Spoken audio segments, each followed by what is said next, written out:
July ತಿಂಗಳ current ಬಿಲ್ನಲ್ಲಿ ಭಾರಿ ಬದಲಾವಣೆ ಆಗುತ್ತೆ.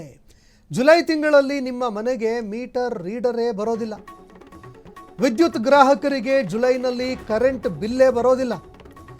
ಗೃಹಜ್ಯೋತಿ ಪುನರ್ ಪರಿಶೀಲನೆಗೆ ಎಸ್ಕಾಂ ಸಿಬ್ಬಂದಿಗಳು ಮುಂದಾಗ್ತಾ ಇದ್ದಾರೆ.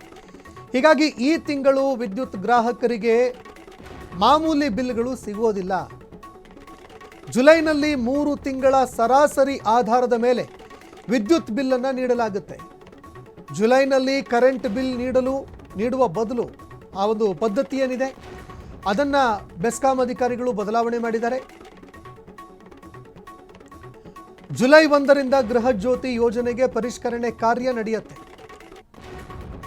ಟ್ವೀಟ್ ಮೂಲಕವಾಗಿ ಕರೆಂಟ್ ಬಿಲ್ ಬಗ್ಗೆ ಮಾಹಿತಿಯನ್ನು ಹಂಚಿಕೊಂಡಿದ್ದಾರೆ ಬೆಸ್ಕಾಂ ಅಧಿಕಾರಿಗಳು. ಟ್ವೀಟ್ ಮಾಡುವ ಮೂಲಕವಾಗಿ ಈ ಬಗ್ಗೆ ಮಾಹಿತಿಯನ್ನು ಹಂಚಿಕೊಂಡಿದ್ದಾರೆ.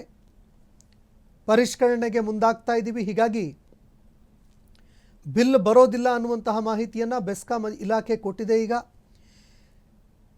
ಇನ್ನು ಯಾವ ರೀತಿಯಾಗಿ ಪರಿಷ್ಕರಣೆ ಆಗುತ್ತೆ ಅದನ್ನು ಕೂಡ ನೋಡಬೇಕಾಗತ್ತೆ. ನಾವು ಎಷ್ಟು ಜನರನ್ನು ಕೈ ಬಿಡಲಾಗತ್ತೆ, ಎಷ್ಟು ಜನರಿಗೆ ಯೋಜನೆ ಮುಂದುವರಿಯುತ್ತೆ ಅದನ್ನು ಕೂಡ ಕಾದು ನೋಡಬೇಕಾಗತ್ತೆ. ಆದರೆ 3 ತಿಂಗಳ ನಂತರದಲ್ಲಿ ಬಿಲ್ ಬರುತ್ತೆ ಅನ್ನೋ ಮಾತುಗಳು ಕೇಳಿಬರ್ತಾ ಇದೆ. ಹೀಗಾಗಿ ಆ ಒಂದು ಪರಿಷ್ಕೃತ ದರ, ಆ ಒಂದು ಪರಿಷ್ಕೃತ ಬಿಲ್ಗಳು ಬರೋವರೆಗೂ ಕೂಡ ಕಾದು ನೋಡಬೇಕಾಗತ್ತೆ.